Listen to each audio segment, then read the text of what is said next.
The hood. Don't open the hood. That's not what we agreed to. I said, no, don't open the hood, honey.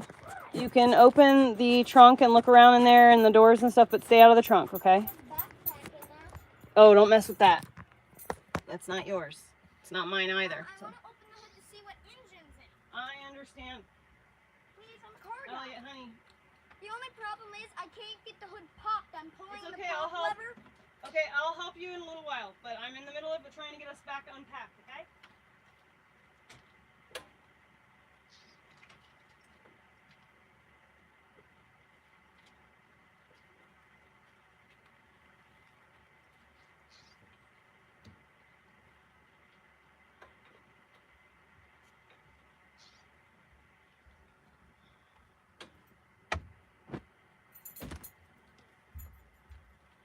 Hi. Who are you talking to? You. He's waving at the camera.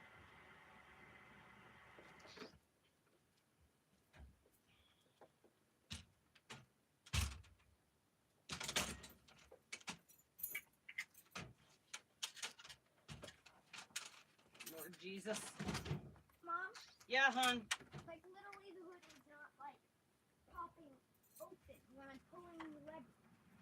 Okay, baby. I'll help you in a bit. Something's wrong with the mechanism. Well, probably there is something wrong with the mechanism, but we just need to leave it alone for now.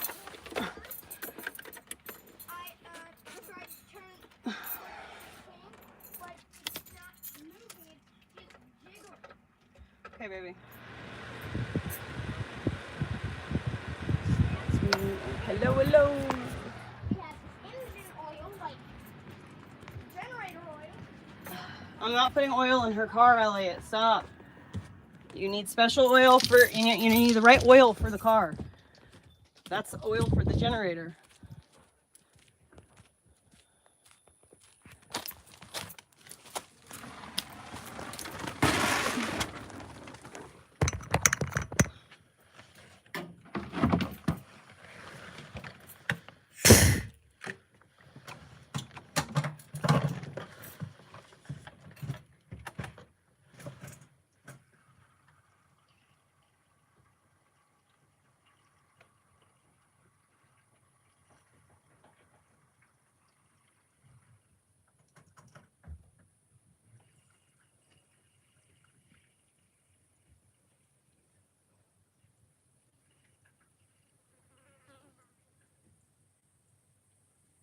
I love it when it pours gas all over me.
My body is very fucking tired.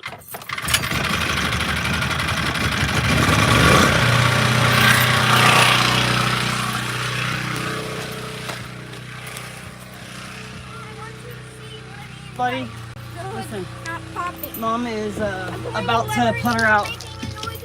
Okay, then it's broken, and please stop pulling that fucking lever. It's not our car. If you break something, it's not our car. Mom, the problem with that car is I'm trying to look at the engine and see where the oil cap is, but it won't even open the hood. Don't try to look in the oil cap and stuff, Elliot. Please stop, I okay? just want to look at the Please, engine. Elliot. I want to know if it's a V8 or a V6. Please, just give me time. I am literally burnt out, okay? I'm exhausted, and you're... Then come chill! Stop trying to fucking Look under the hood of the car. Oh, geez. Thanks so much. Nick.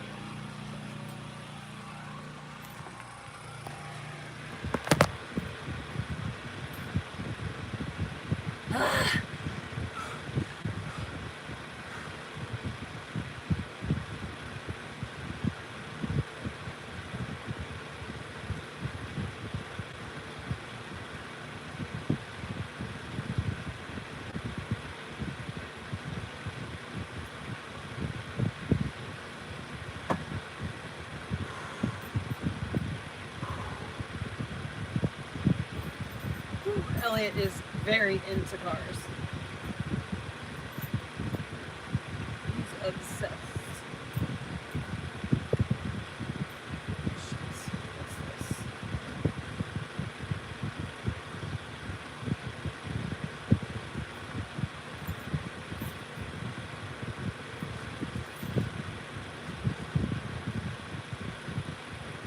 Kind of sap on me. Come on inside, Elliot!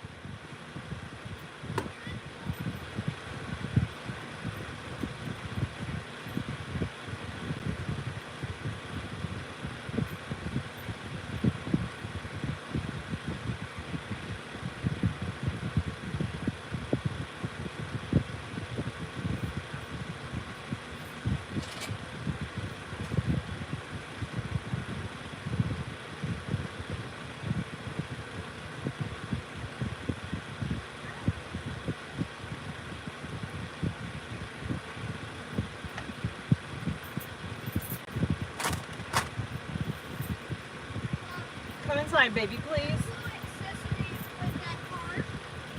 Guess what it is? What is it? Front camera.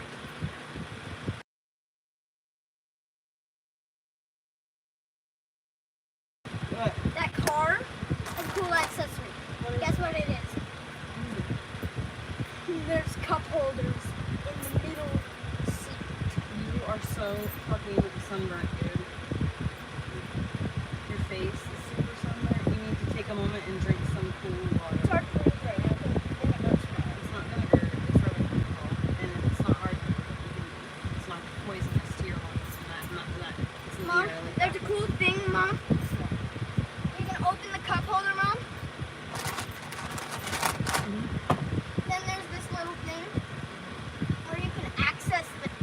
Dude, Hannah is totally doing laundry for me while Show them the I car left she my let us truck. borrow. so I'm borrowing Cadillac. a Cadillac right now. The grill's busted. So I'm borrowing Mom? a Cadillac. I'm And, gonna go look at it some more, okay? okay, but don't mess with any levers. You understand? Unless it accesses. Listen to me. Do not close yourself in that car for any reason. If you're going to be sitting in the back seat, I want the front doors open too. Okay? You could die in the heat. In 5 minutes, in less than 5 minutes, you could die. And guess what? If I accidentally get If you stuck in start the getting trunk, there's faint a of lever heart, and then push me. if you start getting faint of heart, then you can't get out soon enough, you know? So leave all the windows and doors, or leave all the doors open so that you can look safely.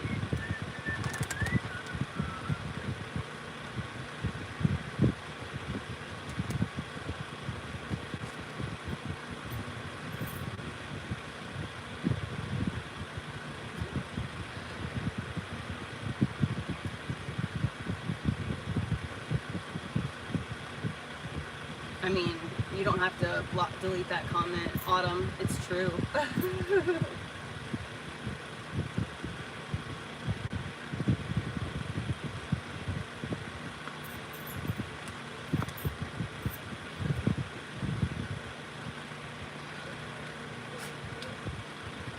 Yeah, Cannibal, that's exactly right. And I don't really like to do that, so I kind of just try to like be patient.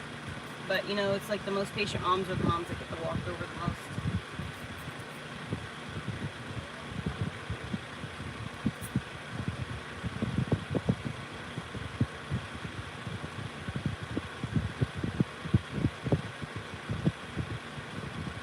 Dude, Hannah is doing my laundry. She's totally doing my laundry. I left my truck there. She's gonna detail my truck and then she's gonna sell it for me.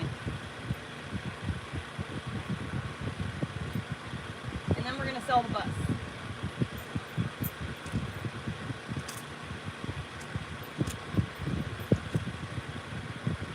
Something for my bottom half.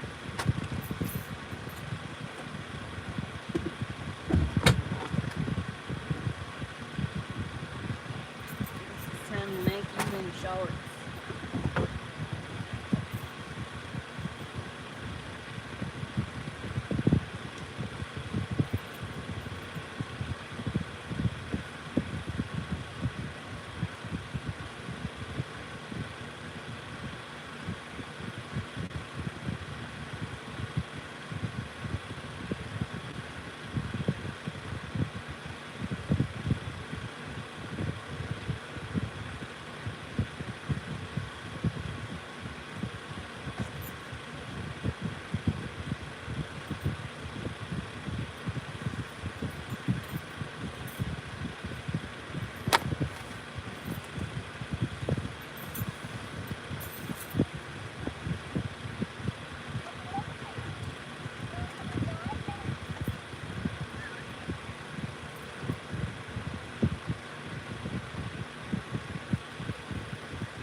Good job, baby. Thank you. You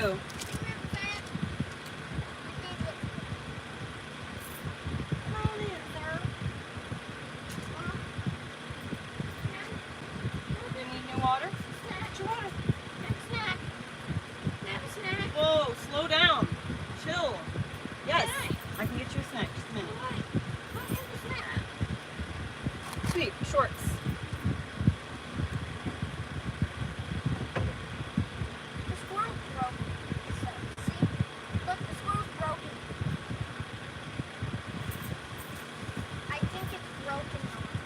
Okay, baby, the scroll's broken.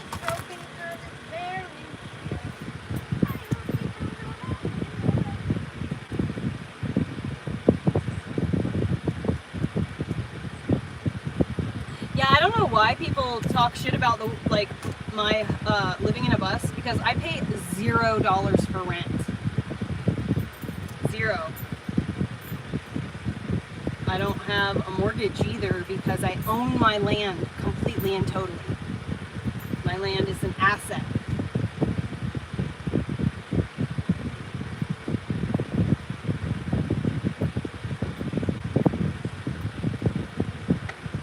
So you guys should do more like I did, because I figured out, by 40 years old, I own my own land, I own my own home, I don't have to pay mortgage or rent, I think I pay like $10 or something $20 a month in yearly taxes. I live off grid and I live the life that I want to live. You don't know what's nasty. I mean, it's cluttered, but it's clean. There's not food and litter or shit anywhere. It's clean. There's dog hair and there's dirt outside, but that's not really. Yeah, baby. How long is 20 centuries to 20? 2,000 years ago. What? 20 centuries? Yeah. 2,000 years ago.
you want a house tour, there's a video on my shorts, I think, where you can get a house tour.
Wasn't unexpected at all, to be honest, like Beast Games, especially because originally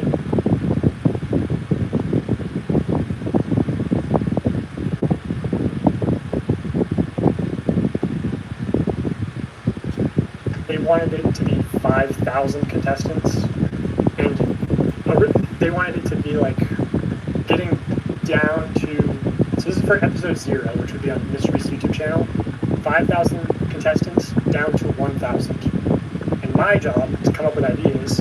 What challenges can you do with 5,000 people and whatever the budget is that are safe and entertaining? There's not many. So they wanted to just have a giant dice, essentially, eliminate people. Like people that they said, hey, take 3 months off work, fly here, and then just get eliminated by a giant dice. Which they didn't end up doing that, luckily. I thought they were when they went to Vegas, but oh, thank you, Blue. I won't. You got it. I promise I won't listen to the rude people. Yeah. And I have people in my DMs saying that they had got into Beast Games, they got the email that they were accepted and everything, and then they were ghosted the last second. So I'm thinking that the decision to go from 5,000 to 2,000 might have happened last second. And there's like production people and contestants. Wasp just flew into my face. Essentially, who just got ghosted. Interesting. Huh. And that was all originally predicated once again on the, this is a huge opportunity of a lifetime, be a part of the MrBeast Games, and then they're just ghosting people instead of, interesting. Yeah.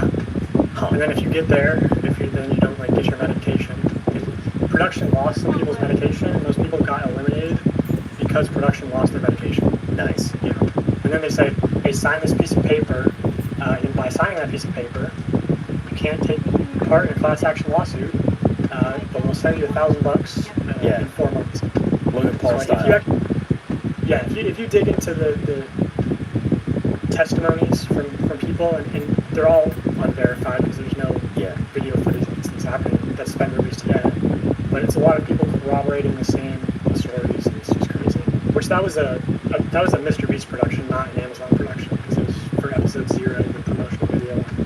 So you Now, do you think that MrBeast pays YouTubers to apologize for him? Do you think that their team goes out of their way to silence people or hush people? Is it like a big cabal? Yeah, I mean, it depends on the instance. Like, I think most likely Keemstar is probably bought. And I think there's a lot of other YouTubers who are like, That's awesome. like Ludwig or whatever. Yeah. Not to call anybody out, but like every single YouTuber who's probably in that 50 YouTuber video, there's some rapport, there's some, Jimmy's well aware of the law of reciprocity that like if you give to someone, they're more likely to give to you. So, you know, I understand why big commentary YouTubers didn't pick this up earlier, or why some still won't. Yeah, that's fine. Well, I would like to think of myself as not someone who is bought and paid for by anyone. So, and people saying that is just like so funny to me. I have all of my Twitter DMs are literally, how much did he pay you? And it's so funny. Because I really wish he would pay me. I do actually at this point, but no. How much did I pay you to be nice to me for this video? Just give me some candy, sourdough cookies. Jokes aside, don't bring me up. Like, I know you're a funny guy. You're a clever dude. If there was a product, let's say MrBeast has his candy product and he's promoting it and he's just a YouTuber, what do you think the way MrBeast should go about Feastables from this point on? Like, do you think it's savable at this point? Because I feel like your criticism of like the whole health thing, it's bad from the very beginning, right? Like, he started off on the wrong foot, and now it's just going to be worse and worse and worse. Unless he can pull a Logan Paul, which he definitely will be able to. Let's be real, he's going to be able to pull a Logan Paul. Like, he can be the bad guy now. MrBeast, after your video, MrBeast, in my opinion, will be the next Logan Paul. The general consensus on YouTube for the 30, 40 million people that exist in this commentary sphere, the internet culture sphere, probably from now on will just hate MrBeast, and he's going to be the new Logan Paul. Do you think that there's a way that he could have gone about the Feastables thing in the beginning that would have been better? Because in my opinion, that's like the first, and like that's what began all of this stuff, is him being more than just MrBeast. He's got this huge thing now. I mean, Feastables is just a snack brand. It's not specifically the chocolate. He's done protein bars in the past. And that better line with his brand now. And like, I think he's trying to grow up his audience. And he lost a bunch of weight working out and everything. So I think it is recoverable, but maybe on the chocolate side, it's a bit iffy. I mean, did he really ever have success with selling a chocolate product, or did he have success with, marketing? Are you okay, Orly? Like, I think he was just more successful in marketing, because he just did this thing that he was doing with the live streams, but instead of t-shirts, he like switched it out for Feastables, and then he like made it, because it was like an outside company and everything, it was like a little bit more legal. And then like you see the shit like no perch neck, it's like holy shit, like do you have to hide it that bad? Does everything need to be like so optimized for deception? I just don't get it. That's a really good point, is like everything is hyper optimized to deceive people. And that's pretty much what marketing is now. Like, when you really, if you're like a traditionally trained marketer, you learn how to. The dog just ate a damn wasp. Convince people that you're not trying to convince them of stuff. Like, it's so nonsensical, and it's really bad in food, it's really bad in gaming, and it's so bad in YouTube. I mean, like, that's what YouTubers pretty much just do. That's what it's really all about.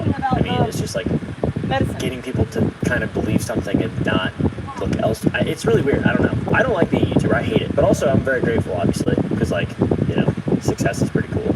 But I would rather just be an ape swinging from trees, I think, or reading Bible verses on TikTok like Chandler. What YouTube is financially incentivized to do is they've essentially commoditized attention. It's like mostly children's attention. And people think about attention as like I select. I don't want kids following my content. Literally, I could choose to not swear. I could choose to try to keep things like safe and PG, and I could choose to say yes, it's safe for kids, and I could make more money on YouTube. But I choose not to do that because I don't want kids watching my content. And if I find out kids are in here, I want them to please let us know so that we can give you a prize. Actually, we have a prize for you. There's a prize system that we have for minors. So if you are under the age of 18, please let us know right now, and you could win a prize. I'm not telling you what the prize is.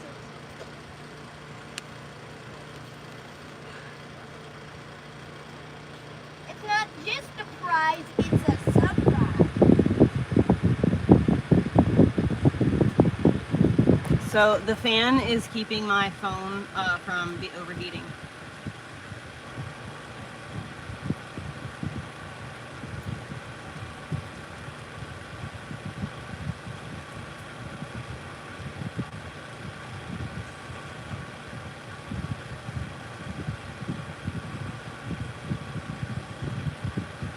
It's not what you think, full throttle. So don't call me charitable yet.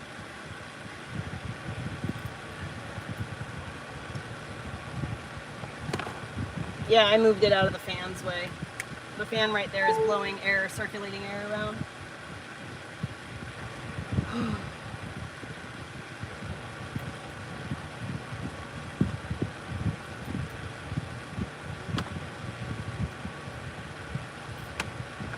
Passive thing, like it's just passive observation. It's which direction your head is facing at any given moment. That's where your attention is. But especially for children, it's like more involved in the development. So I think what YouTube is financially incentivized to do is, one, get as much attention as possible, but two, what people don't understand is convert that, transform that intention so that it's more valuable to advertisers. It's like you're cultivating a crop.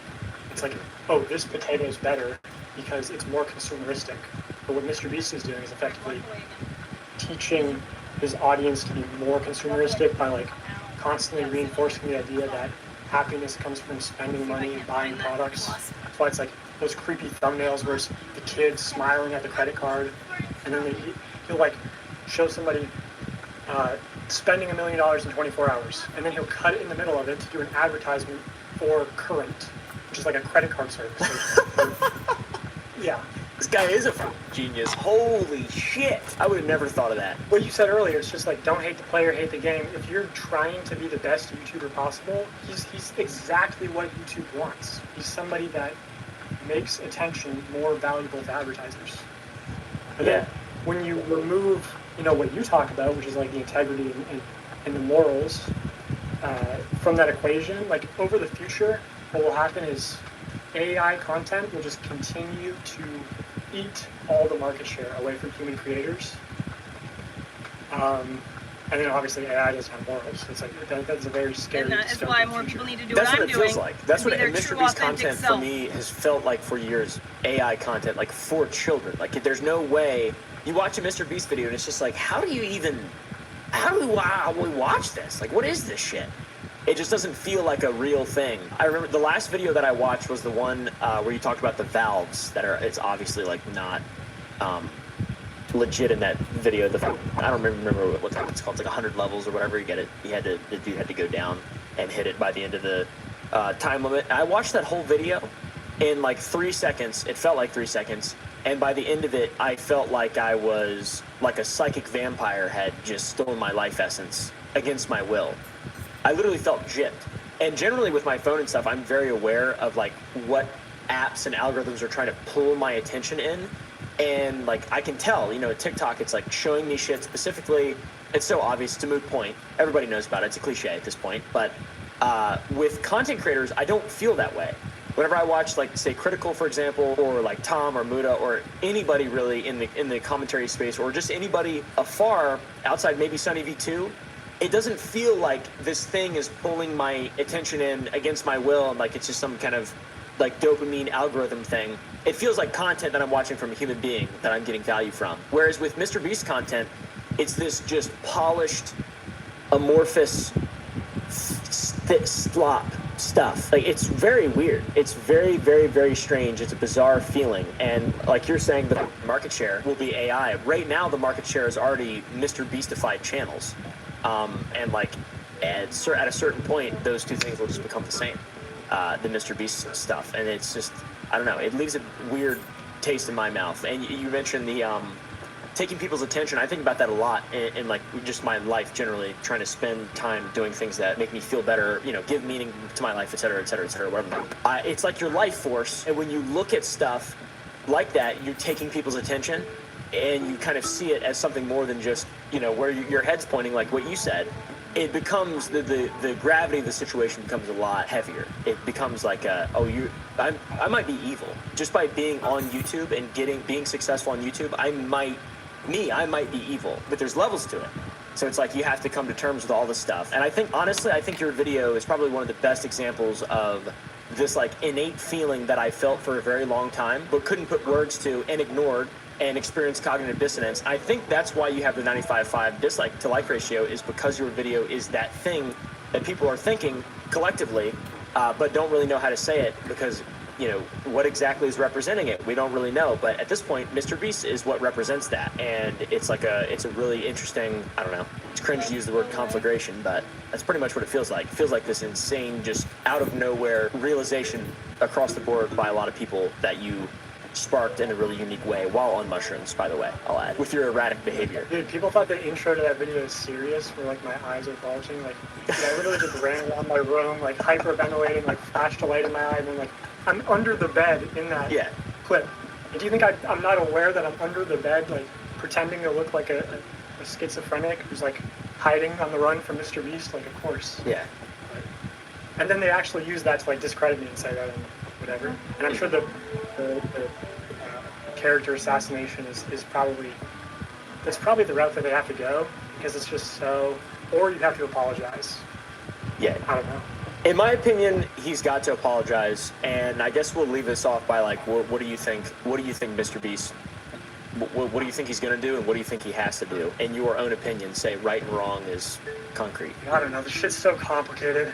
It is insanely complicated. It's like Google is just the problem, you know? Yeah. Or YouTube is. Yeah. But how do you fix? How do you rectify that situation? Like, you're not even allowed to criticize them on the platform because they control the medium of communication. 100%. I mean, my MrBeast video, where I was literally a MrBeast apologist, the most recent video, it was demonetized 15 times and age restricted 10 times, and UVR. Like, we have 20 copies of the video on my channel, and like UVR people watch the video at YouTube. Every time we send it in, turned yellow. They give us stuff, we cut it out, gets manually reviewed, yellow. Like, I don't know if there is an answer to that the problem on the platform of YouTube, but there's also no other real. Maybe just we go outside more. We just touch grass. What do you think? Yeah, but the content becomes too addictive, and then it's impossible to go outside anymore. Because we're just simply monkeys. So it's like you can't. It's too complicated. It's too fucking complicated. Yeah, it's like the way I sort of think about it is there's like these Fucking go evolutionary away, wasps. and like I would put them in two categories. One is chemical, What are they which going is shit like for, cocaine man? or heroin or opium or whatever. It's like you literally have receptors in your brain, like the serotonin receptors, the sort of the famous one, and psilocybin or psilocin, the active ingredient in magic mushrooms. The reason it interacts with your serotonin receptor is literally just because it looks similar to a chemical. So, but like those are very easy to regulate, because then you just say, What are these oh, is wasps this molecule going this? for over here? And then you just criminalize it. If somebody has that molecule, you get rid of it. When it's something like conditional, where it's like you trigger this, and now your actual receptor will trigger through real dopamine instead of synthetic dopamine, but it's still that highly addictive process, if that makes sense. It does make perfect sense. So it's like, how do you regulate it? It just I don't feel good. It is, yeah. I think that's what people interesting. Yeah, but then it's like, then you listen to like a Bo Burnham song and you cry.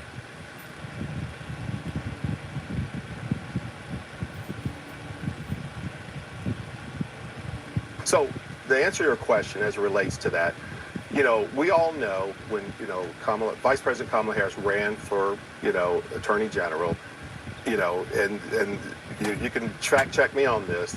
News outlets said she's the first Indian American. She did run as Indian American, okay, and then she was chosen for the vice president nominee as the candidate for Joe Biden, and then he was told that you will get a black woman. So then she says, well, here is a black woman. So in all fairness, when she asked that question to President Trump, that's a valid, you know, answer, Why because does that's it always go to these types of videos when I'm not looking?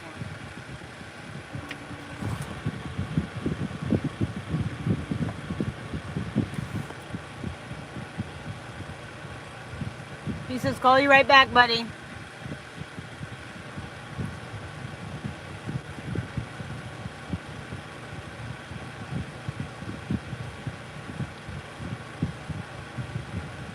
I'm tired.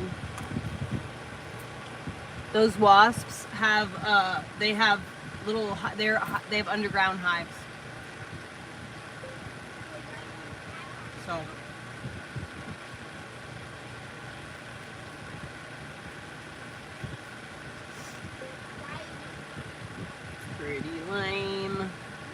the smell of my cat and dog food.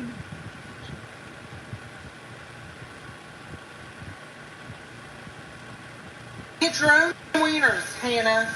Hey, what is up, you guys? It's Dustin, and I am back with another video. And in this video, I'm going to be talking about a mess that I stumbled across on TikTok. And when I tell you that this story has everything, this story has everything. It has cheating, it has infidelity, it has corn dip, it has drama, it has everything. RIDING. And the way these people are memeing this on TikTok is absolutely insane. So if you guys are here for that, stay tuned to this video. I don't know, wherever I want to go.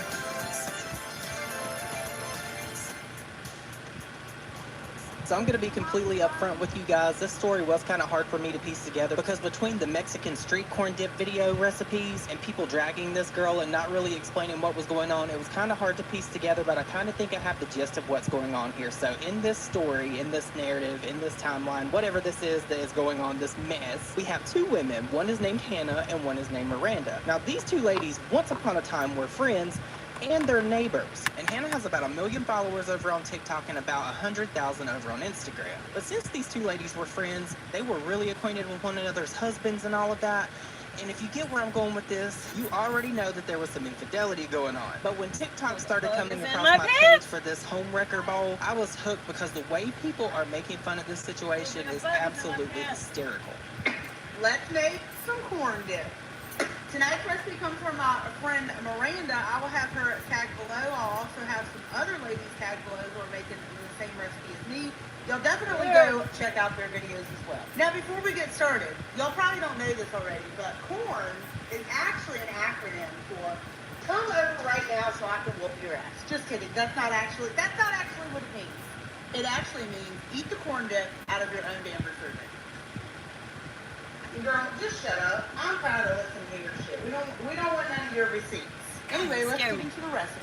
But since I'm not familiar with everything going on in this situation, I want to react to a person that put it all together in a video. Full credit is going to go to her. She's going to be linked in the description box down below. So I'm going to be reacting to this. And then in the second part of this video, after we're done with the video where we get the recap of everything that's going on, we're then going to react to the home wrecker, Hannah. Because I'm telling you guys, this story is crazy. This girl, Hannah, has no idea of what is going on in the world around her. I think she thinks that this is her world and we're living in it. But let's go ahead and get into this. Okay, while I'm sitting here waiting for the rain to let up, I need to talk about something. Hannah Duke. If you don't know who Hannah Duke is, you haven't been on TikTok recently. Search her name up, you're going to find a rabbit hole to go down. You'll see what I'm talking about. To briefly summarize, Hannah is on this app. She's known for her age gap relationship. Her husband is like 30 some odd years And that's old. where the wasps are going, and that's what's going on. That aside, she ended up, her neighbors, Miranda and Shane, Miranda's on this app as well, and I love her. She's the sweetest woman ever. Okay, so I don't know Miranda. I'm going to look for her, and I'm going to link her in the description box down below. Because let's be honest, she deserves the support in this, and you guys are going to see why. Her and her neighbors were like best friends for a long time, to the point that Hannah and her husband would go over to their house almost every night, apparently, for dinner. Sit at their table, have dinner, conversate, besties. Turns out, Hannah and Shane have been having an affair for about a year now. So Miranda found out because Shane had just gotten home from a golf trip and was wanting her to look at some pictures on his phone. It always starts with some kind of trip. I've seen Brokeback Mountain. If there's any doubt and he's going on a trip, check his motherfucking phone. From that.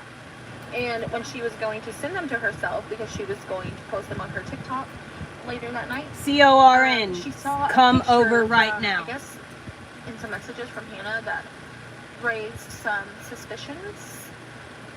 She ended up asking Shane about it, and Shane admitted to it immediately and was immediately remorseful. So, I mean, I guess good for him for being, like, forthcoming about him being an adulterer. It's really fucking hot. there's that. And they've been separated ever since. Hannah messaged that night asking if she could come over and get some corn dip out of their fridge because, like I said, besties. And of course Miranda told her no. Like, okay, I get being friends with people. I have friends that I would be like, yeah, come get your corn dip, but I think we all know where this is going. I don't have those kind of friends.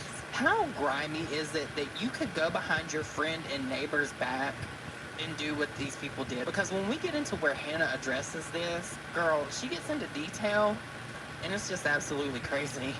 I just don't have any other way to explain it.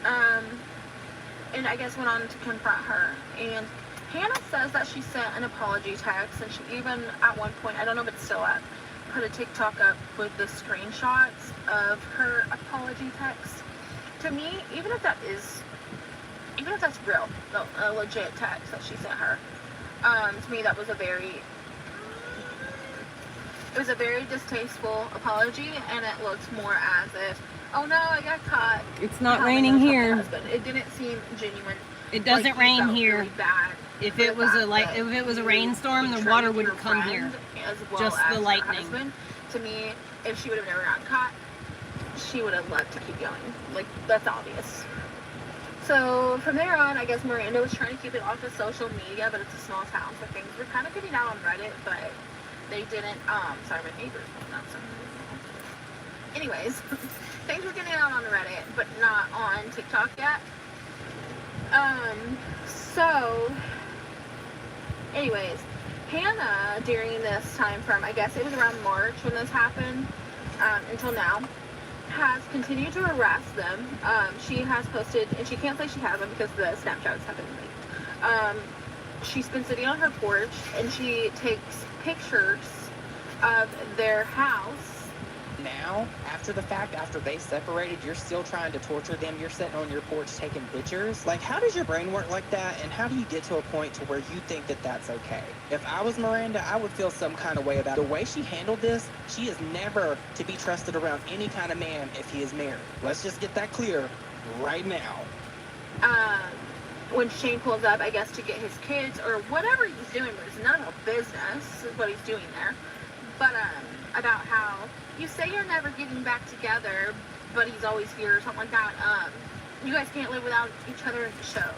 As if it's your motherfucking business. Like, are you for real right now? What's it to ya?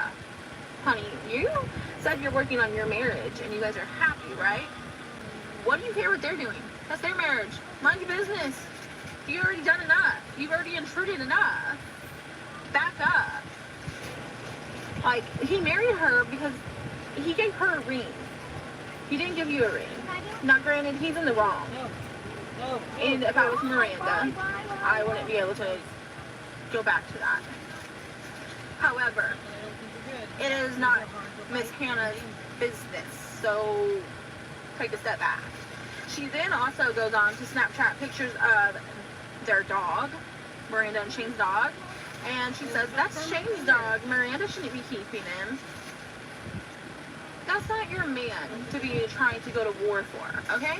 Okay, this Hannah person seems like she's just crazy. If I'm gonna be completely honest with you, it sounds like she was eyeing Miranda's husband for a very long time, and then when she finally got a little bit of it, she can't quit him.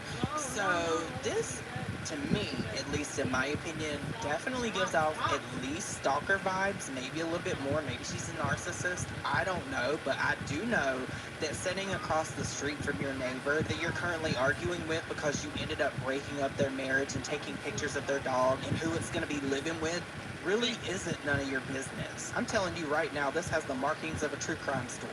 Please be careful That's because none of that your is business. and it will burn down the You house. slept if with it this gets knocked woman's around. husband. And you think that you have a right to an opinion on how they handle things and who keeps the dog and Good night. girl, you need to be stepping all the way back and worrying about your husband. Like, I really wonder, how does your husband feel that you sit on the porch all day and you harass No, I don't use Stop protein powder these right now. people I have in the past, that- but I don't right now. the man that you cheated on him with? Actually, I know how he feels. Because it has come out that he also harasses them. When Shane was out on the boat with his minor children, this old man in his 60s, guys, has been yelling profanities and cuss words at this man on the boat with his children on the boat. He did not care. And Hannah's on the boat with him. So, whatever, it's weird. To me, that just goes to show why he married a woman that was so much younger than him, young enough to be his child, is because he has an immature mindset. So they're going back and forth, it seems like. They fit each other. Checks out. Anyways, so then Hannah goes on to make TikToks recently about how she's not good at apology. Can't deal anymore. It's rotting my brain.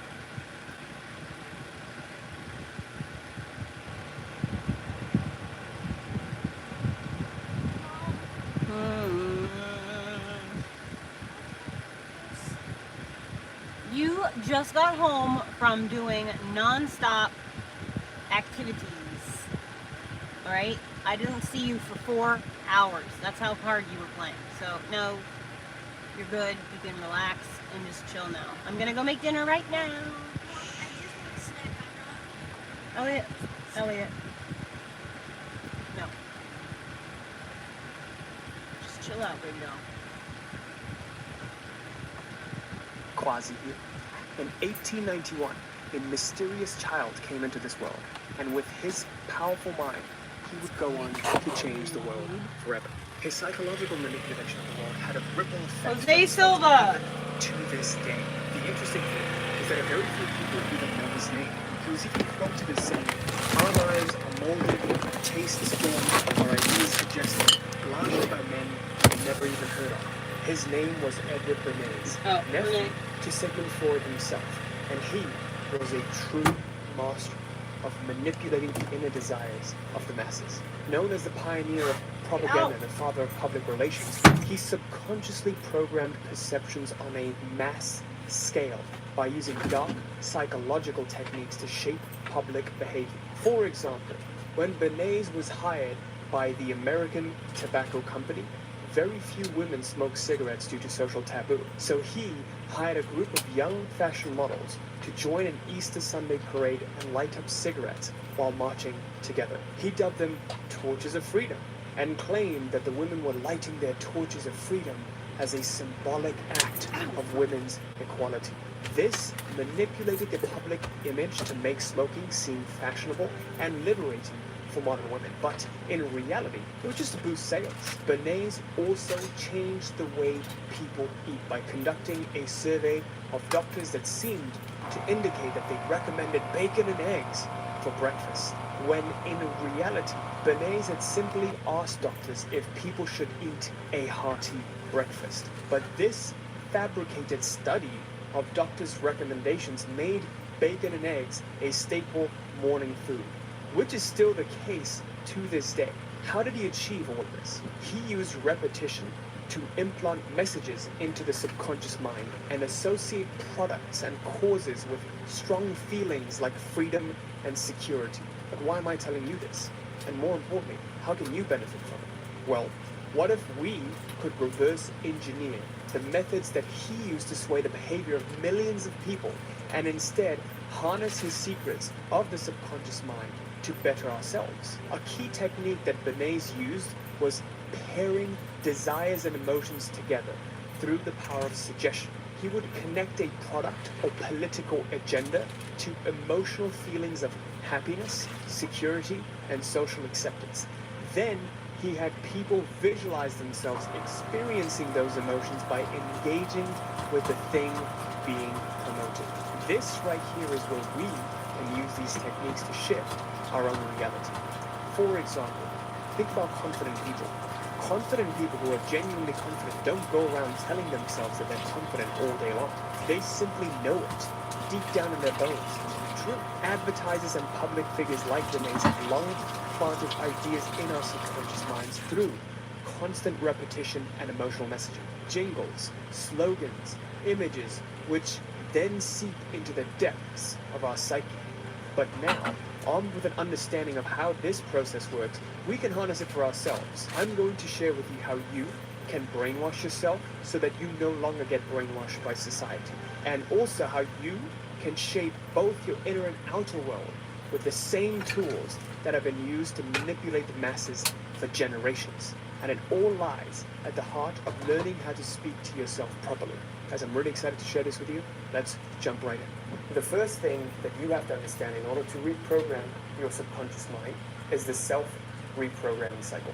this is one of the first things that I had to fully understand for myself that allowed me to go from I'm glad being you had that fun. employee mindset, living paycheck to paycheck, and just being programmed by society you gotta to be careful, buddy. seek a job and thinking and Look at believing those that ab this was the only muscles. way for me to go, to transitioning into an entrepreneur, being responsible for my own income and actually being able to grow that to seven figures. Once I understood this, I was able to completely reprogram myself. Now there's three main parts to this, three main levels to this. So let's get Get started that with muscle. it. Initially, you'll notice that it begins with a Yay. thought. It begins with an outcome. That's what I want. I want that Some muscle right stimulus there. is presented to you, which we can call a thought. When someone says, now is a terrible time to make money, now is a terrible time to start up an online business, the economy is going through a downturn, it's a recession, blah, blah, blah, now is a terrible time to buy a house, there's inflation, the interest rates are really high, that's what the sheep say, right? And we listen to it and we start to fear it and believe it.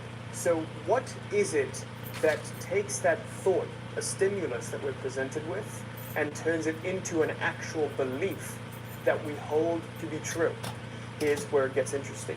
When a thought is met, an outgoing thought is met with emotion or a feeling, if you combine it, then it becomes a belief.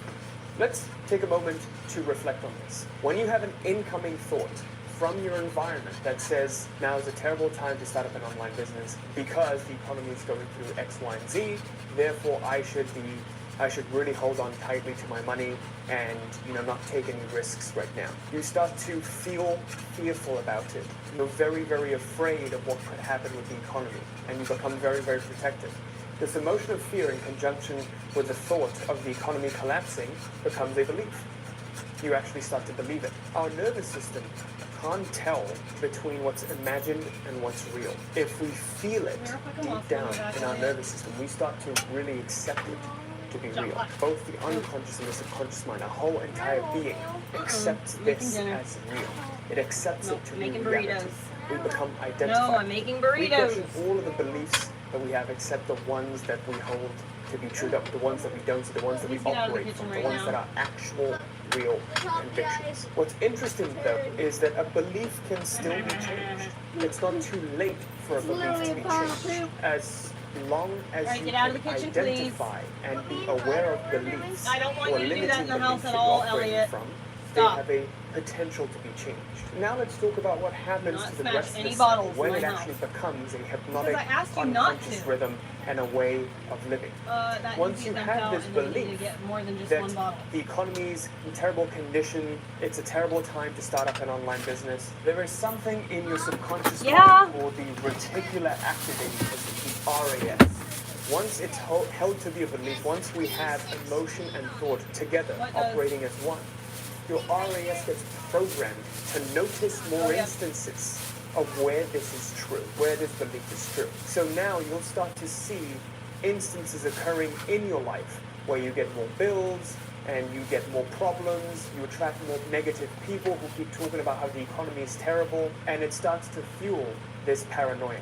You start to notice more and more instances. You get more and more of confirmations. And once we have confirmations, the game is pretty much over. This then becomes a conviction that this economy is doomed to collapse. It suddenly becomes a hypnotic rhythm, like Napoleon Hill would call it. A hypnotic rhythm is something that we never question, that we can't really break out of. And unfortunately for a lot of people, because they've lived a certain way and they've lived unconsciously a certain way, they've held certain convictions to be true and they can't break free from it. There is a clear mechanism that allows us to break free from this, and in part 2 I'm going to share this with you. But for part 1, it is very, very important that you understand this self-reprogramming cycle and how it operates.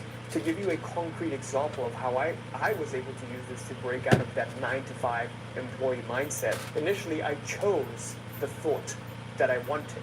of me being an entrepreneur, me being a great video maker. Then I started to feel what it would be like to be an entrepreneur, to be responsible for making money, making sales, and also making videos, and these videos getting thousands and thousands of views. And then I started to consciously look for confirmation of it, which is what I will show you in this next part. Once you start to consciously look for confirmations, you change the inner conversations that you were having with yourself, the stories that you were telling yourself. How you speak to yourself dictates what reality you experience. Because who's the closest to you? Who are we the most open to? And who do we listen to the most? Someone outside, or the stories that we tell ourselves every single day? So we need to change what default story and what default conversations are happening here. How we speak to ourselves dictates what reality we experience. So this next part we have to understand is the affirmation confirmation cycle in order to break free of the husband pattern. Remember before, we talked about the 3 different levels through which we go through. When it begins as a thought, evolves into a belief, and finally the nail in the coffin is when it becomes a conviction. The question becomes, how can we speak to ourselves in a way that can induce a permanent change in our lives? I've been obsessed with getting a permanent change. Not a temporary one. I've seen so many people, so many entrepreneurs that I've worked with who go through revenue roller coasters. One month they do so much, they do 50, 40, 80K months, and then the next month they go back down to 20, 10, 0. They almost seem to self-sabotage. And I've always noticed that this happens because they have an internal baseline. In life, we don't get what we want, we get what we're willing to tolerate. They're willing to tolerate that 10K month. Their internal thermostat is set to 10K month. That's why they always return back to that no matter how high they go. It really has to do with the internal conversations that you have with yourself. I want you to think about people who are genuinely confident. Do you think genuinely confident people go around telling themselves that they're confident? So then when he splashes, they don't so then when he splashes you, you can't get mad at like him. they're a confident person. They don't need to tell themselves they're confident. They've already accepted this as true. Remember the conviction that we never question? I just am. I don't question. When you've become one with the thing that you want to create in your life, the thing that you want to manifest in your life, you act from that place. When I am acting from this place, there is no separation. I don't have to tell myself that I am that thing. You have to tell yourself until you become that thing. And this is how we do it. The first part, how we get started with a new program, a new way of programming ourselves, is with an affirmation.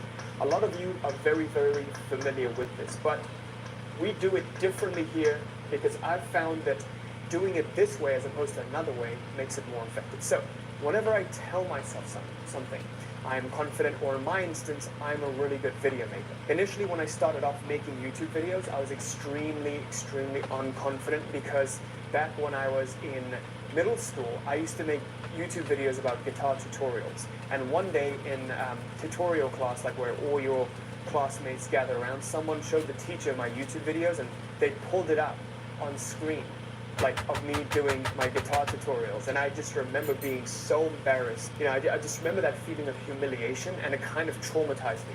And then years later, around 10, 12 years later, I decided to start up my own YouTube channel. And I remember that trauma and it blocking me.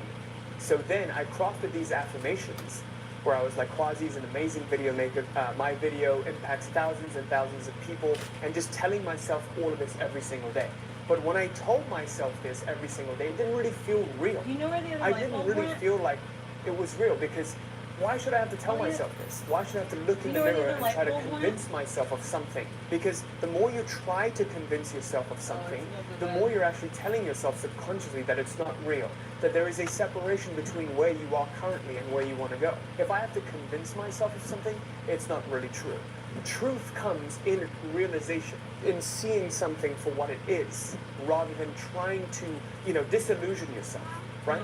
So I began with that affirmation, but what really grounded it into reality for me, what really programmed the RAS and reversed that cycle, is when I grounded the affirmation in a confirmation. Now, I'm going to explain to you exactly what I mean by this. What an affirmation essentially does is it launches a new model of reality you want to experience, because chances are the affirmation that you're saying is drastically different from what you would like to experience. In my instance, Quasi is a good video maker. When I started off my videos, I didn't think I was really a good video maker. I didn't really believe it because I'm just trying to get comfortable making videos. So I just told myself this, and I launched a new reality. When you launch a new reality, your RAF starts to get programmed a little bit. You start to see instances of both. Mostly your insecurities color what you are seeing, what you're filtering for. So you're going to see more and more instances in where you suck, your perfectionism kicks in, and you're like, oh, but I don't make videos like that influencer that I follow. And you start to size yourself up against others that you have seen. But what you have to understand is that's their day 100, and this is your day 1. So what's the point? What's the use in comparing? I promise you, when I started, I was in the exact same shoes that you are in right now. I remember looking at others and feeling, oh my God, this is so overwhelming. How am I going to do this? How am I going to learn how to manage this many customers and, you know, this many business assets? How am I going to learn how to do all of that?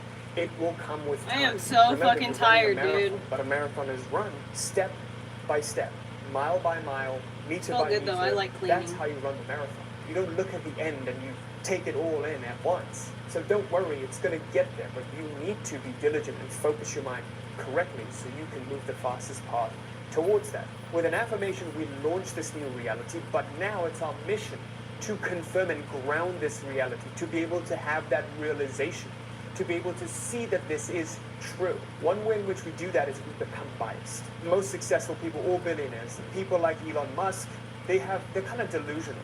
And I remember reading autobiographies of Da Vinci, Albert Einstein, and I remember one distinct quality they all had in common. They have air conditioning over there. Elon, especially his ex-wife, described Elon as, oh, Elon has his own world. We're just living in it. His sense of reality is so strong, other people get drawn into it. In life, whoever's sense of reality is the strongest, everyone else gets drawn into it. Everything else gets drawn into it. Whoever wants it less is ultimately who controls the frame. If you want to control the frame, you have to need it less, but also operate from that place of positive delusion that it has already happened, that this is your world. How you do that is by stacking confirmations on one side. So in my particular example, when I made the intention to become a good video maker, I consciously looked at only the positive comments where people were saying, oh, this video is amazing, this helped me so much, wow, I really like this, and I blocked out all the negative comments. Even though noticing 1 or 2 negative comments really made me have that insecurity again that I had back in middle school, I made a conscious decision to ignore it, to accept it and ignore it. This too has the right to exist, but I am choosing to consciously ignore it. And I'm choosing to look at all of the positive comments to ground my affirmation of, wow, I really am a good video maker. Look at all of these views. Look at all of these likes. Look at all of these people saying that it was valuable, that it was helpful for them. And that gave you fuel to make more videos. So it can be very, very easy in your day-to-day life to get lost with all of the negative things and the negative stimulus. When you look at the news, when you look at everything, you have to make a conscious choice to ignore them or just stop looking at them. I remember one of my mentors, That's exactly what I tell you guys all the time. It's up to you to not watch my content if you don't like me. I asked him, hey, how do you live with this? Like, if I had this many negative comments about me, I would probably kill myself. How do you do it? He's like, I never look at them. I literally never look at them. Amen. I don't search my name online. I do none of that. Because you never want to waste your time with that. People are going to say what they want to say. And the first sign of success is when you get hate. If you're not getting hate, you're not successful enough. From that moment, I realized it really is where I'm attributing my energy. Because there's always going to be people who don't like what you're doing. And that's a surefire sign that you're being I love this guy, right? That you're doing something right. And even when I make my videos, I get tons of negative comments. They always get pushed down to the bottom. Because it's like exactly what I say all the time. But I never look at them. I just look at the positive ones and doing what I can. I don't go to the Reddit. I literally have never been to my Reddit to look at it. And I often do look at negative comments just to see which ones are genuine and could potentially help me improve if there's a clear sign. But that's a different attitude and a different mentality I have. Do you see how that's working? I'm looking at it from a place of how can I become better? How can I take this positively? How can I spin this as an advantage? Okay? So when you have an affirmation, you launch a new reality. Now it's your choice in this new reality that you're launching to only look for the things that correspond to that affirmation by confirming them. An affirmation launches a new reality. A confirmation grounds that new reality with realization. When you do it over time, you can see my channel. I went from 0 subscribers pretty much 0 views back in 2018 to now over 500,000. And this all happened because of the inner conversations I was having with myself every single day without fail. Now, what I want to share with you is a different way to craft your affirmations, because most people craft it in a particular tense, but I do it differently, and I have done it differently. And we've helped over 1,000 clients do this for themselves, and they've also seen that this has been a lot more effective than just crafting static affirmations. What we want to do is craft dynamic affirmations. So one of the biggest problems I noticed was I was telling myself these affirmations and I didn't really believe them. We solved that with confirmations, but also I noticed that the way I was telling myself these affirmations, I didn't quite believe them, but also it just didn't feel right. It didn't resonate with me. Once I really studied physics, this started to make a lot of sense to me, and also a lot of ancient yogic teachings. And here's why. One of the most fundamental laws of life is the law of impermanence, as the Buddha would call it. But more than that, as the scientific term for it is the second law of thermodynamics, the law of entropy. And it basically states that the chaos in any given system, with time, it is always going to increase. The entropy of any given system is going to increase. So if I spray perfume in a room, it's going to diffuse and spread out. It's not going to come back into the bottle. It is going to take energy to bring it back into an orderly state. So life is in a constant state of chaos. It is in a constant state of becoming, unfolding, moving from one stage to the next. It's in a process of chaos. You might be asking, why is this important, Quasi? Well, as entropy increases, we can't stay static. We're always becoming someone different, okay? We're always evolving and improving. Who you were yesterday is not who you are today. Every single cell in your body is dying and rejuvenating. Who you are today is not going to be who you are tomorrow. And this character not only changes with time, it also changes with situation. Some of my friends listen to my sales course, they're like, oh my God, you're a completely different person there. Then they listen to my videos, they're like, oh my God, you're a completely different person here. And then when they meet me in person, they get the shock, because they're like, oh my God, you're a completely different person. You have to have many different sides to you. This is how the ego is. Most people think an ego is bad, but the ego is like your shadow. You need it to function in this material world. And if your ego's not moldable, you become attached to one way of being, and you say, this is just how I am. This is how I've always been. You're going to keep experiencing the same reality over and over again. What we experience is a direct result of who we are, what identity we're embodying, what character we're embodying at this point in our lives. I am one way with my parents. I am one way with my wife. I am one way with my clients. I am one way when I'm making videos. I'm a different person doing all these different things. Well, I can't if you look be at my doing videos, that. I even spoke differently, right? So I'm evolving and improving. Maybe to some of you or someone watching, it may not be improving. But to me, I wholeheartedly believe that I am being what's necessary of me to be, based on what I want to accomplish. Our identity is always molded by the goal that we set. In psycho-cybernetics, Maxwell Maltz talks about this. He talks about the servo mechanism. When we focus our mind on a goal, everything else gets taken care of. It's kind of like performing a sport. If you're thinking about throwing darts, the only thing you're thinking about is throwing it to the target. You're not thinking about individual movements of your arm. You're simply just focusing on the target. Just like that, when you're trying to manifest the goal, focus on the target, focus on the goal, and really hold the goal top of mind. And everything else, who you need to be to achieve the goal, it will all get taken care of. You don't need to worry about that. So when I learned this lesson that I must be dynamic in my identity, it completely changed everything for me. And this is where I learned the importance of doing first-person affirmations, where you say, I am this and I am that, versus third-person affirmations.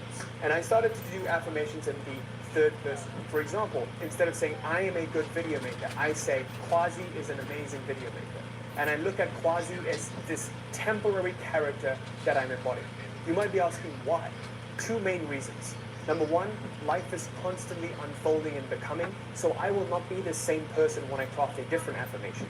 And every single belief that we hold to be true right now will eventually become a limiting belief. For example, if I say Quasi is very capable and makes 100 grand a month, what's going to happen when I want to make 200 grand a month? If I were to say I am making 100K a month, I would become really identified to being the Quasi that only makes 100K a month. It becomes a limitation. Every single belief will eventually become a limiting belief. This is why you have to be always ready to ditch the mask that you're wearing right now, to take on a new mask Or when you're ready to end it all and just become enlightened, you take off all the masks altogether. It's a game of masks, okay? I realized for me, it was a lot easier to dynamically grow at different stages in my life, different stages in my business, when I started to do third-person affirmations. I started to really see that at this point in my life, I am embodying a character. This is the character that I'm being. But beyond this character, I realize who I am. That's where we get into something very, very profound. The I am cannot have a definition. If I say I am this, I immediately create bondage. I immediately create attachment, and I immediately create limitation. Therefore, the I am is not constrained to anything. There is that awareness, that sense of beingness behind it all, the sense of witness behind it all. This witness is choosing consciously to embody an identity to function in this material world and do what's necessary. True freedom in life is not being able to do what you want and when you want. True freedom in life is being able to do what's necessary in any given moment in a joyful manner. I can do anything that's necessary. Something that I don't like, I will do it joyfully. Something that I don't enjoy, that's brutal, in terrible conditions, I'm not going to be like, I don't want to do that, I don't like it. I'm not going to be a diva about it. I just simply show up and do it happen. But the reason I can do that is because I'm beyond identity. And that's what I want to be possible for you. Once you go beyond identity, embodying an identity becomes very, very simple.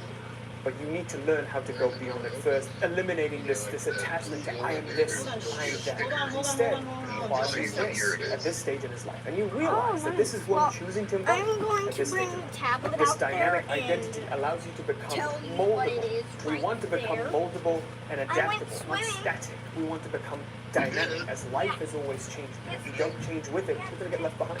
Now, the other thing that I noticed was super, super important was crafting these affirmations in a present continuous tense. Because again, life is changing.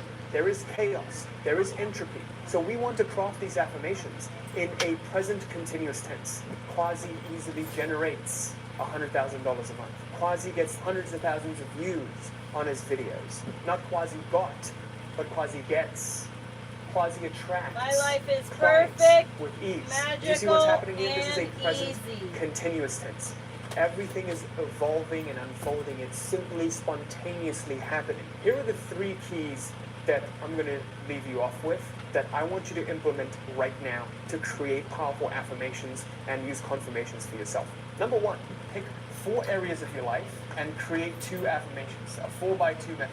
So the 4 areas are health, wealth, relationships, and spirituality. You're going to craft 2 affirmations for each, 2 for health, 2 for wealth, 2 for relationships, and 2 for spirituality. Put it on one piece of paper, all of these 8 affirmations, and put it right next to your bed, and read it every morning and every night before bed.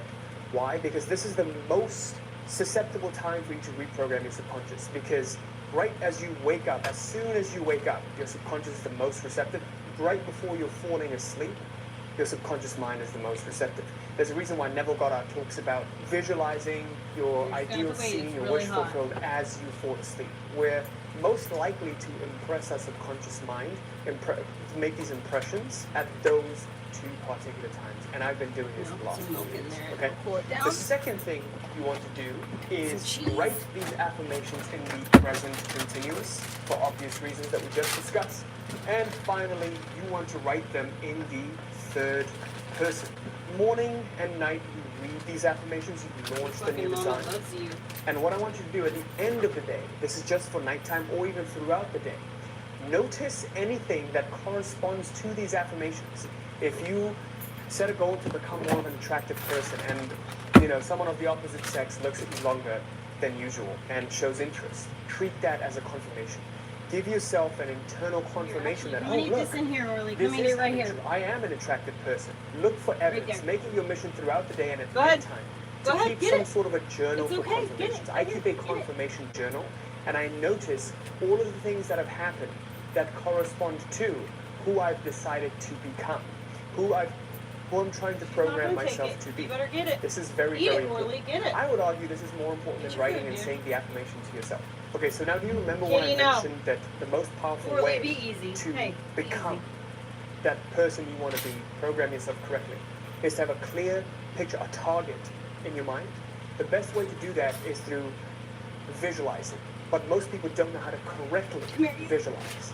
I made a comprehensive video that over 700,000 people have watched right now. You can click right here to go and watch that. This is going to complement everything we've learned here very, very well. I've also made a free cheat sheet in there for you to download. It's in the pinned comments of that video. So click on the button below and go watch that video right now. Look, our mission here at realitycreator.com is to help every single human being on earth to master their destinies. Right now, I think my channel has collectively done over 25 million views, so we have 7,975,000,000 views to go to impact every single human being on earth. So I'm on a mission to do that, and it would mean a lot to me if you would share this with a friend. But I know learning visualization, one of the most powerful techniques that I use in conjunction with reading my affirmations morning and night, is going to help me do that. So go and click on the video that is pinned right here, and it will take you to that, and I'll see you in this next video right now.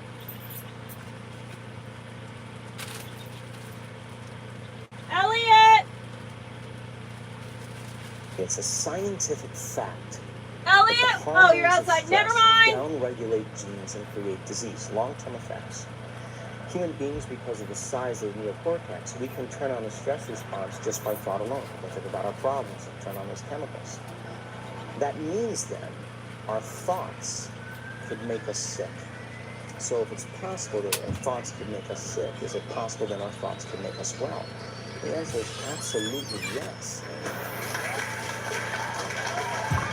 Hey everybody, welcome to Impact Theory. Our goal with this show and company is to introduce you to the people and ideas that will help you actually execute on your dreams. Yeah, baby. All right, today's guest is a New York Times best-selling author and one of the most sought-after speakers. It's time to in eat. the Come world. inside. He's lectured and given So advanced what? It workshops won't mess in more with than you. Just 30 come countries inside. across 5 continents, all with the aim of helping people better understand Open and the door and let unlock it go the power out. of their mind. His It was not trying to expertise is attack you, it was intersection trying of to the fields escape. of neuroscience, epigenetics, and quantum physics, and he's partnered with other scientists got across the multiple tablet? disciplines to perform extensive research on the effects of meditation. He's done something so that we form memories. So diving in the way that you marry science to the way that we form memories, the way that we live in a perpetual state of reliving our past and things like that is really, This really is crazy. incredible. I want to dive into the whole notion of you sort of being a habitual construct.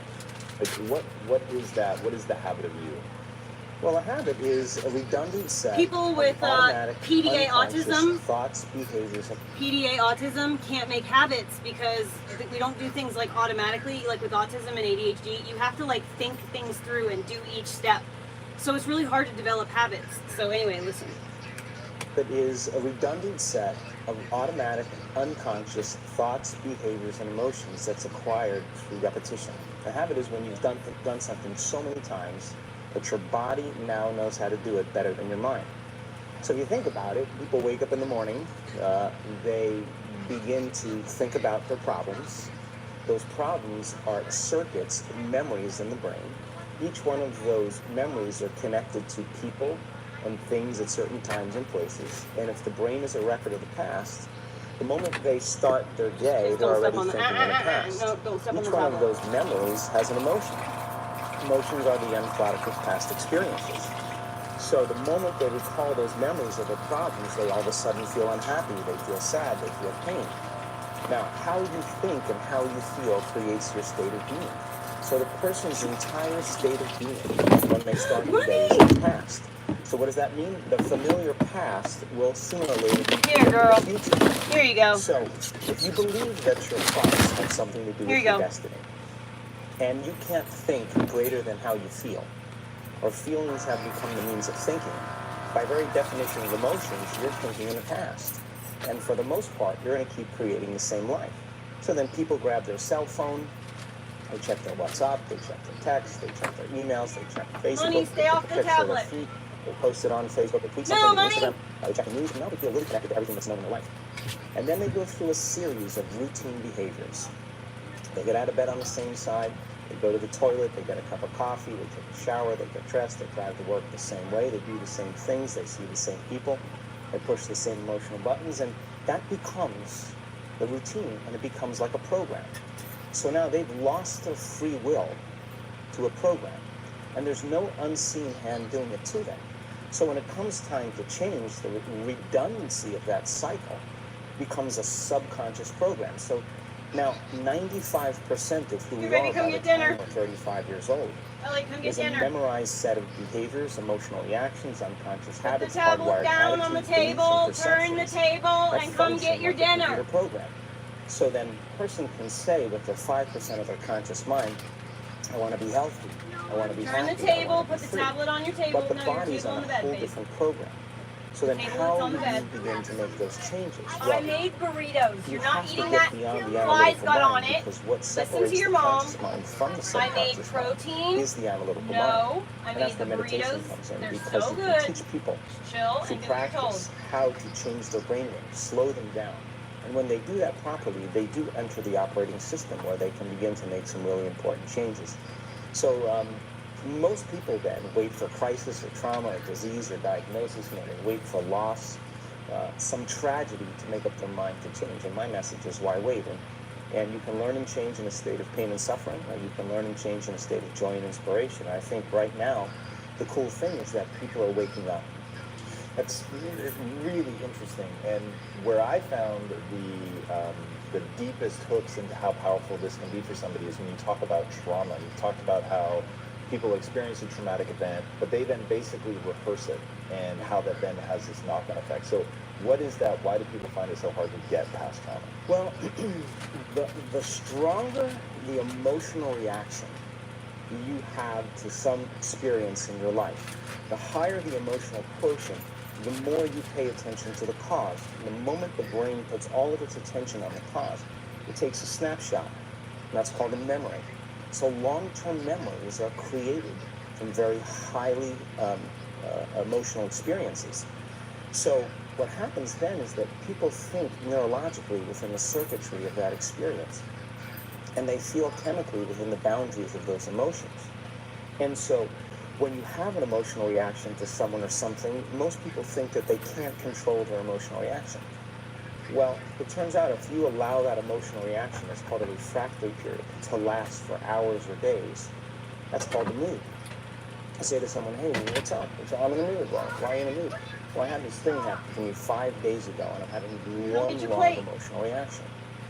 If you keep that same emotional reaction going on for weeks or months, that's called temperament. Why is he so bitter? I don't know, let's ask him. Why is he so bitter? Why are you bitter? Well, I had this thing happen to me 9 months ago. My dog is so hungry. And if you keep that same emotional reaction going on for years on end, that's called a personality trait. And so learning how to shorten the refractory period of emotional reactions is really where the work starts. So then people, when they have an event, what they do is they keep recalling the event, because the emotions of stress hormones, the survival emotions, are saying pay attention She to doesn't what like that happened, spray either. because you want to be prepared if it happens again. No. Turns out most people spend 70% of their life living in survival and living in stress, so they're always anticipating the worst case scenario based on a past experience, and they're literally, out of the infinite potentials in the quantum field, they're selecting the worst possible outcome, and they're beginning to emotionally embrace it in fear, and they're conditioning their body into a state of fear. Do that enough times, body has a panic attack without you. You can't even predict it because it's programmed subconsciously. So then, I say to the person, why are you this way? And they'll say, I am this way because of this event that happened to me 15 or 20 years ago. And what that means from a biological standpoint is that they haven't been able to change since that event. So then the emotions from the experience tend to give the body and the brain a rush of energy. So people become addicted to the rush of those emotions, and they use the problems and conditions in their life to reaffirm their limitation, so at least they can feel something. So now when it comes time to change, you say to the person, why are you this way? Well, every time they recall the event, they're producing the same chemistry in their brain and body as if the event is occurring, firing and wiring the same circuits and sending the same emotional signature to the body. Well, what's the relevance behind that? Well, your body is the unconscious mind. It doesn't know the difference between the experience that's creating the emotion and the emotion that you're creating by thought alone. So the body's believing is living in the same past experience 24 hours a day, 7 days a week, 365 days a year. And so then when those emotions influence certain thoughts, and they do, and then those thoughts create the same emotions, and those same emotions influence the same thoughts, now the entire person's state of being is in the past. So then the hardest part about change is not making the same choices you did the day before, period. And the moment you decide to make a different choice, get ready, because it's going to feel uncomfortable. It's going to feel unfamiliar. There's going to be some uncertainty. Why does it feel so uncomfortable? Is it because of the neurons that fire together, wire together, so there's like an easiness to that loop? Just because literally, and you've talked very openly about this, the way that the neurons connect in the brain, how rapidly, I've seen you show footage of how rapidly those connections happen, which is pretty incredible. Is that what makes it so discomforting for people? I think that the bigger thing is that we keep firing and wiring those circuits. They become more hardwired, so that you have a thought and then the program runs. It's cooled down. But it's the emotion that follows the thought. If you have a fearful thought, you're going to feel anxiety. The moment you feel anxiety, your brain's checking in with your body and saying, yeah, you're pretty anxious. So then you start thinking more corresponding thoughts equal to how you feel. Well, the redundancy of that cycle conditions the body to become the mind. So now, when it comes time to change, the person steps into that river of change and they make a different choice, and all of a sudden, they don't feel the same way. So the body says, well, you've been doing this for 35 years. You're going to just stop suffering and stop feeling guilty and stop feeling shameful, and you're not going to complain or blame or make excuses or feel sorry for yourself. Well, the body's in the unknown. So the body says, I want to return back to familiar territory. So the body starts influencing the mind, and it says, start tomorrow. Too much like your mother, you never change. This is going to work for you. This doesn't feel right. And so if you respond to that thought as if it's true, that same thought will lead to the same choice, which will lead to the same behavior, which will create the same experience, which will produce the same emotion. I want to talk about that notion of, give me a little more detail what you mean by the body becomes the mind, the unconscious mind. What do you mean by that exactly? Well, those are two different things. Your body is your unconscious mind.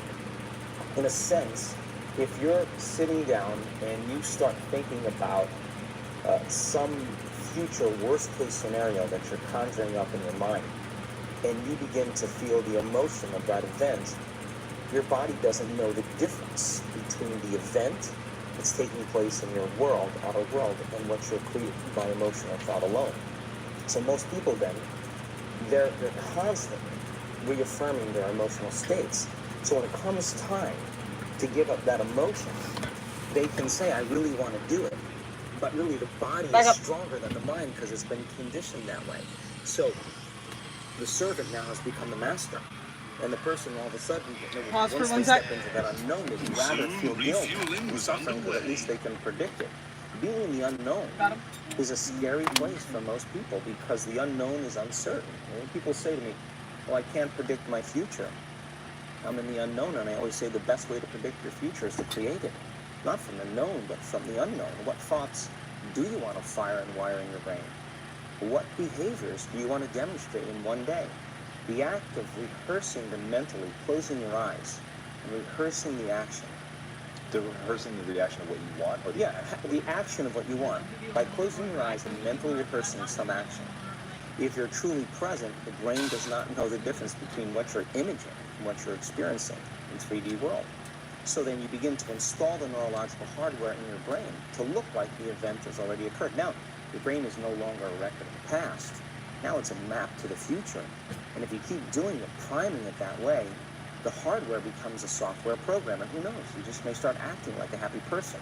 And then I think the hardest part is to teach our body emotionally what the future will feel like ahead of the actual experience. What? So what does that mean? You can't wait for What your are you success stepping on my to toe feel for? empowered. You can't wait for your wealth to feel I don't have empowered. any fucking You food, can't Orly. wait for your new There's relationship none. to feel It's love. all or, gone. your healing to feel whole. I mean, that's the old model of reality. Jesus, he just cause and runs effect, over here thinking I'm waiting for dropping something food at my outside feet. of us to change how we Stepping on feel my inside of toe. us. And When we feel better inside of us, we pay attention to whatever caused it. Still But too what hot. that I don't means want to then close is the that window. from the Newtonian world, that most people spend their whole It's life getting to be living in lack, mosquito hour. I looking can for feel something it. to change out there. What do you mean the Newtonian world? The Newtonian world is all about the predictable. Yes, it's all protein, about predicting exactly. the future. But the quantum model of reality is about causing an effect.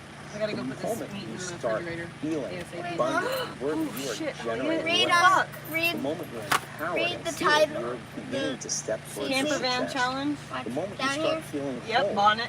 your healing begins. And when you love yourself and you love all of life, you'll Yep, create it's an equal. sprayed up Now black you're oil causing an everywhere. effect. No, it's And I think orange. that's the Whatever. difference between living as a victim It's car diarrhea. in the I world, get it. saying I am this way because of this person or that Yeah, that's thing oil, or this baby. experience. They made me think and feel Brown this way. oil. When you switch that It's around, not you are oil. the creator of your world, and you start saying, Diarrhea. my That's thinking and my feeling is changing an outcome in my life, and now that's a whole different game, and we start believing more that we're creators of reality.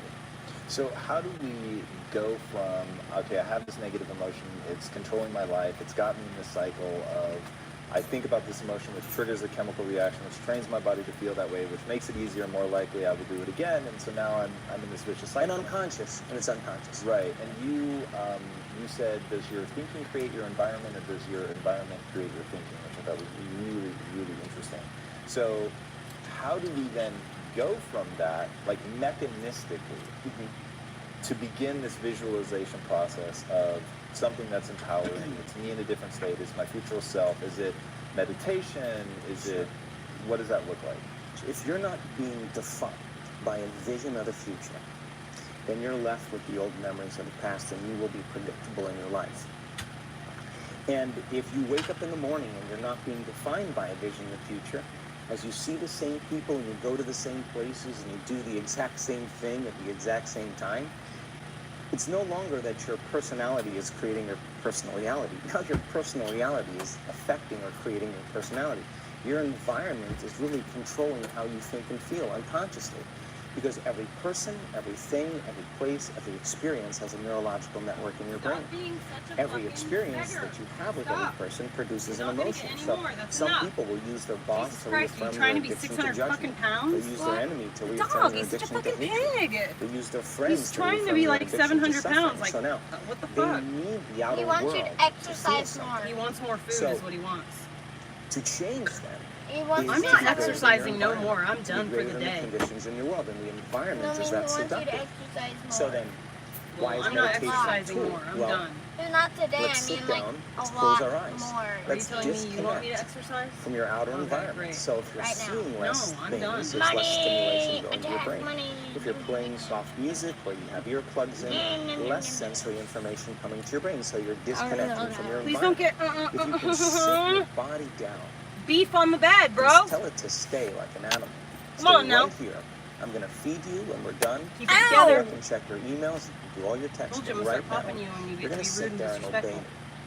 So then, when you do that properly, and you're not eating anything or smelling stop anything or doing that, tasting so help anything, me you're not God. I up can't believe experiencing an and feeling idiot anything, kid put you would have to agree with the me mouth that over you're a being Talk about it. defined by a thought, right? It was dumb. So when the body wants to go back to its emotional past, and you become aware that your attention is on that emotion, and where you place your attention is where you place your energy.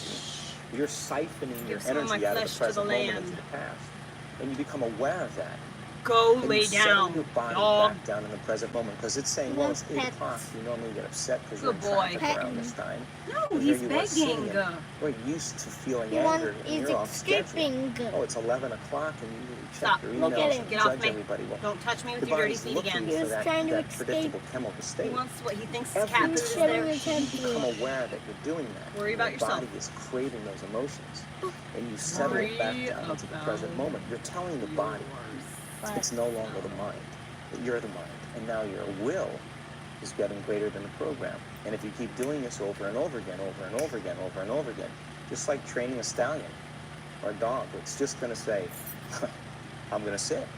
And the moment that happens, the body's no longer the mind. When it finally surrenders, Can I watch this? there's a liberation of energy. Mom, We go from particle to wave, from matter can I to watch energy, this? and we free ourselves from the chains of those emotions that keep us in the familiar past. And we've seen this thousands of This times. part? In fact, we can actually predict it now on a brain scan. Look, Yeah, I find that so can I watch interesting. this? Let's go a little bit I'm harder trying to read on something more, and I'm metacognition, sorry. the notion that you don't have to believe everything you Can think. I watch I it? love the Look. way that you talk about that. Yeah, we have a huge frontal lobe, and it's 40% No. of our entire Why? brain. Get off of And YouTube most now. people, Why? when I they just have a want to thought, see this one they just think video. that that's the Get off truth. YouTube. And I Let me think one of watch my it, greatest Get off of please. YouTube. realizations Why can't I in my watch journey was it? just because you have a thought. Why can't I doesn't watch necessarily mean it? It's true. No. So if you think 60 to 70,000 thoughts in one day, and we do, and 90% of those thoughts are the same thoughts as the day before, and you believe that your thoughts have something to do with your destiny, your life's not going to change. Guys, this is Impact Theory with Joe Dispenza. If you want to watch this yourself, I'm going to go for the rest of the night because I am exhausted and I need to do some like social media management. I gotta deal with I have to go and fill out some applications for content and stuff. Shit. Great.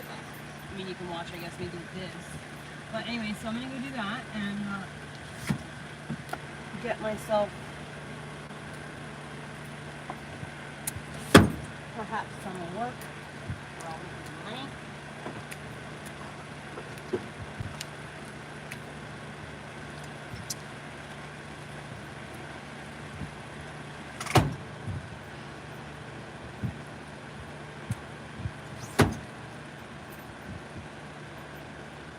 Do you need to go outside? You want to go outside? Go potty? You want to go outside and go potty? Come on.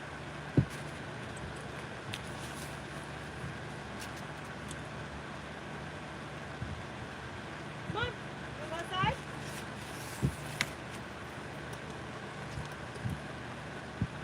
What do you do? He turned around. Really? You don't want to go He's outside? eating. Is he really eating right now? Come on, dude. Fine. He's being silly. He's trying to stop us.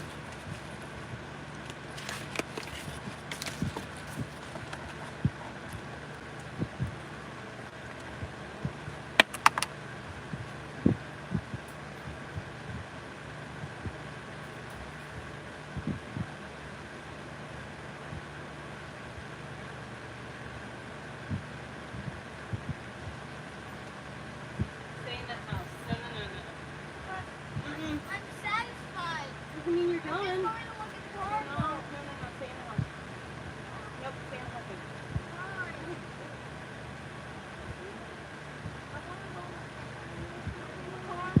Not our new car. No, it's not our new car, baby. We're not keeping that car. I'll be over at the car, okay? What was I gonna do? Forgot already.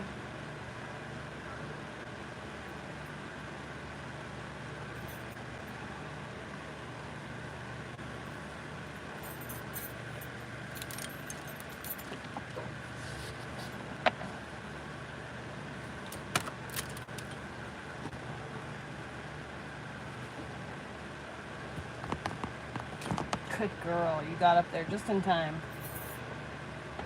I finished that window just in time. She just climbed up there. I usually have to kick her off so I can put the curtain back up. Okay, so yeah, I love you guys.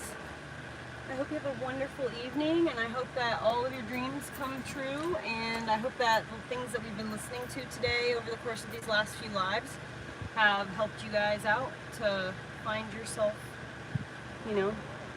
better headspaces and with some inspiration on how to manifest shit and all that jazz. Hey, babe. Do not close yourself in that car, okay? Thank you. There's a sunroof. So I didn't sell the truck, but the truck is at the dealer right now getting detailed, and the dealer gave me a car so that I can, drive and do the things I need to while they sell my car. So that's what we're doing. Yes, selling it, indeed. I will talk to you guys later, alright? Anything else before I go? No. Okay. Bye. Terry, I love you so much. Oh, I love you too, Barefoot, if you're here. And Kel and Chelsea. You know everybody, but you know, that's just the name that I see right now. Anyway,